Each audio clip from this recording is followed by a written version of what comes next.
अस्सलाम वालेकुम स्टूडेंट्स, कैसे हैं आप? I hope you are all fine. Today is 1 January 2023 और आपको नया साल मुबारक हो। अल्लाह ताला पाकिस्तान और बिलखुसूस कराची को तमाम आफतों से महफूज रखे, आमीन। आज हम स्टार्ट करेंगे स्टूडेंट्स को एक्सरसाइज नंबर, बल्कि चैप्टर नंबर लास्ट जो आपका 30 आई थिंक ट्रिग्नोमेट्री, वो चैप्टर हम आज अब स्टार्ट करेंगे और उसकी 5 एक्सरसाइजेज हैं। और सबसे पहले स्टार्ट करेंगे बेसिक से और उसके बाद हम जाएंगे 30.4 पे। चौथी एक्सरसाइज पहले करेंगे, फिर पाँचवीं करेंगे, फिर 1 2 3 करेंगे। तो ट्रिग्नोमेट्री की बेसिक मैं आपको समझाता हूँ आज। तो ट्रिग्नोमेट्री जो है, देखें लिखा हुआ है ट्राई। ट्रिग्नोमेट्री बेसिकली 3 अल्फाज को तोड़ के बनाया गया है। ट्राई, ट्राई का मतलब होता है 3, ठीक है। गोनो, गोनो का मतलब होता है एंगल, ठीक है। और मेट्री, मेट्री का मतलब होता है स्टडी। तो इसका मतलब हम स्टडी करते हैं 3 एंगल्स के बारे में। इस मतलब ब्रांच को हम कहते हैं ट्रिग्नोमेट्री, ठीक है स्टूडेंट्स। ट्रिग्नोमेट्री की जब बात आती है तो हमारे पास ट्राइंगल की भी बात आती है, और ट्राइंगल में जो सबसे ज़्यादा जिक्र होता है वो होता है हमारे पास राइट एंगल ट्राइंगल का। वैसे तो और भी ट्राइंगल्स हैं, लेकिन ट्रिग्नोमेट्री में अक्सर क्वेश्चंस जो है इसके आते हैं, ठीक है। आपको पता है ट्राइंगल के 3 एंगल्स होते हैं। एक ये एंगल होता है इस ट्राइंगल का, एक ये एंगल होता है, और ये वाला तो आपको पता है 90 डिग्री होता है। अगर ये ए है, इसको हमने नाम दे दिया बी, इसको हमने नाम दे दिया सी, ठीक है स्टूडेंट्स। तो 3 एंगल की स्टडी हम ट्रिग्नोमेट्री में करते हैं। अब खाली एंगल्स की स्टडी नहीं होती है स्टूडेंट्स, एंगल के साथ साथ साइड्स भी आती हैं। देखें, ये कैपिटल बी के सामने वाली साइड को मैं नाम दे देता हूँ स्मॉल बी, कैपिटल ए के सामने वाली साइड को स्मॉल ए, और कैपिटल सी की सामने वाली साइड को स्मॉल सी। तो इसका मतलब एक ट्राइंगल के अंदर, ठीक है, राइट एंगल के अंदर, बल्कि किसी भी ट्राइंगल के अंदर 3 साइड्स भी होती हैं और 3 एंगल्स भी होते हैं, ठीक है स्टूडेंट्स। तो अभी हम अगर बात करें राइट एंगल ट्राइंगल की, तो इसकी जो 3 साइड्स हैं इसके नाम हैं। ये वाली जो साइड है जो बिल्कुल वर्टिकली यहाँ पे प्लेस हुई हुई है, इस साइड को कहते हैं हम परपेंडिकुलर, ठीक है, परपेंडिकुलर, जो बिल्कुल स्ट्रेट होती है, ठीक है, नंबर 1। नंबर 2 की अगर बात करें तो दूसरी साइड है ये, इस साइड को हम कहते हैं बेस, ठीक है। और नंबर 3 साइड को हम कहते हैं परपेंडिकुलर, बेस, और ये वाली साइड को कहते हैं हाइपोटेनियस, हाइपोटेनियस। तो स्टूडेंट्स 3 साइड्स के नाम मैंने आपको बता दिए, ठीक है। ये तो हो गया। अब ट्रिग्नोमेट्री के अंदर हम बात करते हैं कुछ रेशोज की, जिसको हम कहते हैं ट्रिग्नोमेट्रिक रेशोज। अच्छा स्टूडेंट्स, रेशो का मतलब क्या होता है? जब एक साइड को दूसरी साइड से कंपेयर किया जाए। कंपेयर का मतलब डिवाइड भी होता है, या फिर दोनों का रेशो लिया जाए, ऐसा भी कर सकते हैं, इसको ऐसे भी लिख सकते हैं। एक साइड का दूसरी साइड से जब हम क्या लें, रेशो लें, तो वो जो फॉर्मूला बनेगा उसको हम बोलते हैं ट्रिग्नोमेट्रिक रेशोज। तो मैं आपको बताता हूँ ट्रिग्नोमेट्रिक रेशोज कितने होते हैं। तो सबसे पहले आपने नाम सुना होगा साइन थीटा का, ठीक है। साइन तो रेशो है, लेकिन थीटा इस एंगल को कहते हैं जो यहाँ पे होता है, ठीक है। इसका जो फॉर्मूला होता है वो होता है परपेंडिकुलर अपॉन हाइपोटेनियस। हमने क्या किया, परपेंडिकुलर को हाइपोटेनियस से डिवाइड करा दिया, हमें क्या मिल जाएगा, साइन मिल जाएगा। और इन दोनों को जब हम डिवाइड कराएं तो इसका मतलब हम इनका रेशो ले रहे हैं। ये हो गया पहला रेशो। साइन के बाद आता है कॉस थीटा। कॉस थीटा का फॉर्मूला होता है बेस ओवर हाइपोटेनियस। यहाँ पे हम किन 2 चीज़ों का रेशो ले रहे हैं, बेस का और हाइपोटेनियस का रेशो ले रहे हैं। तीसरा वाला जो आता है वो आता है tan, जिसका फॉर्मूला होता है परपेंडिकुलर अपॉन बेस। स्टूडेंट्स, ये 3 बेसिक हमारे पास ट्रिग्नोमेट्रिक रेशियोज हैं, साइन, कॉस, tan, ठीक है। अच्छा, अब एक काम करते हैं, अगर मैं फॉर्मूला लिखूं हाइपोटेनियस ओवर परपेंडिकुलर, ये देखें मैंने उल्टा कर दिया इसको, हाइपोटेनियस ऊपर, परपेंडिकुलर नीचे। तो इस रेशो को क्या बोलेंगे स्टूडेंट्स? इस रेशो को बोलेंगे हम कोसेक।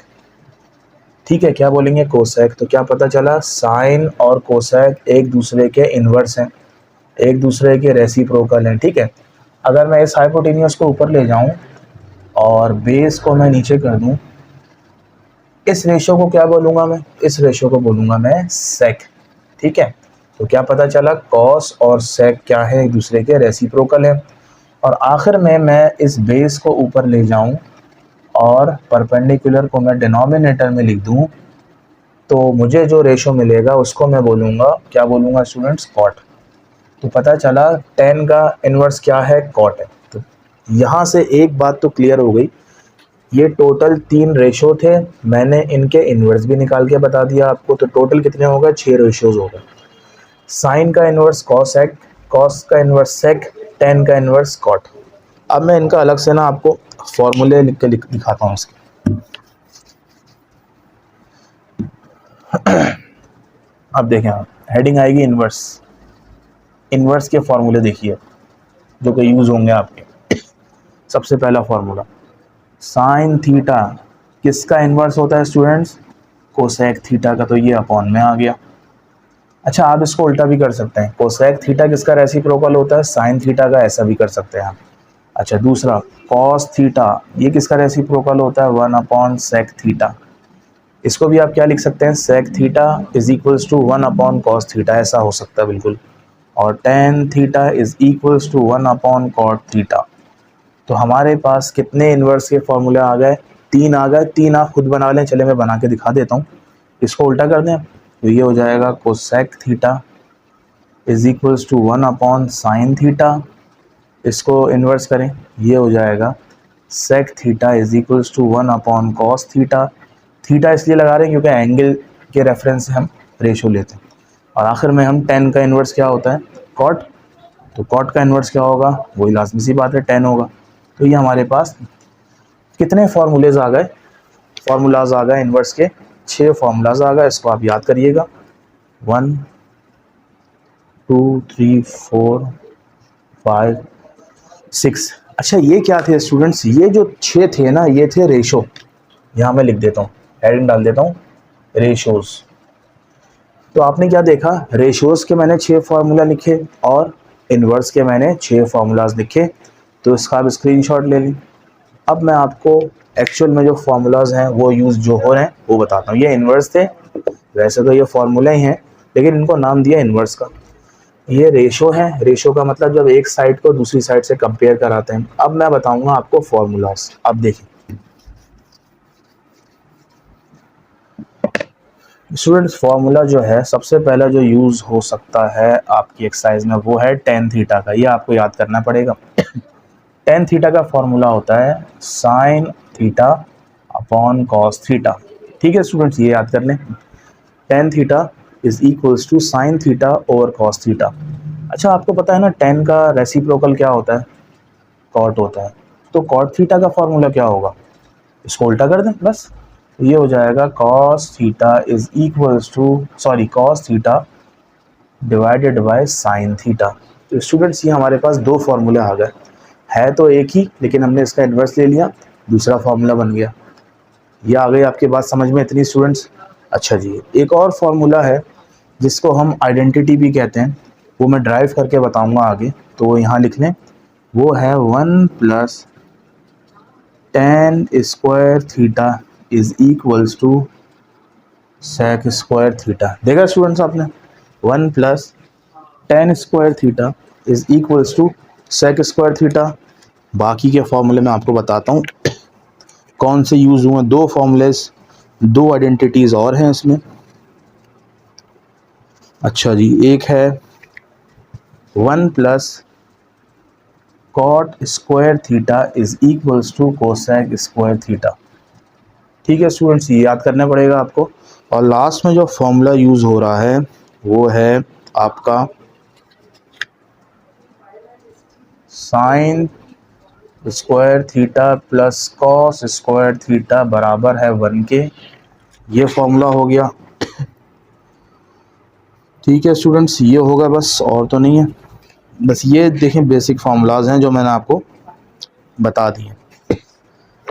सही है स्टूडेंट्स, तो हमने क्या देखे, सबसे पहले हमने ट्राइंगल के बारे में पढ़ा। 3 एंगल और 3 साइड्स होती हैं, ये हमने 6 के 6 रेशो निकाले। फिर मैंने आपको यहाँ पे 6 क्या लिखवाए थे, यहाँ पे 6 इन्वर्स लिखवाए थे, जिस तरह साइन का इन्वर्स कोसेक और कोसेक का इन्वर्स साइन, कॉस का इन्वर्स सेक, सेक का इन्वर्स कॉस, टेन का इन्वर्स कॉट, कॉट का इन्वर्स टेन। उसके बाद मैंने आपको 2 फॉर्मूलाज लिखवाए, टेन थीटा का sine upon cos, cot theta का कॉस अपॉन साइन। उसके बाद मैंने आपको 3 फॉर्मूले मज़ीद लिखवाए, इसको आइडेंटिटी भी बोलते हैं। इसको मैं आपको बाद में दूसरी वीडियोज़ में प्रूफ करके बताऊँगा और पेपर में भी आते हैं। 1 + tan square theta is equals to sec square theta, 1 + cot square theta is equals to cosec square theta, sine square theta plus cos square theta बराबर है 1 के। तो स्टूडेंट्स ये आप याद कीजिए, और नेक्स्ट वीडियो में हम स्टार्ट करेंगे अपनी एक्सरसाइज नंबर 4। टिल देन अल्लाह हाफ़िज़।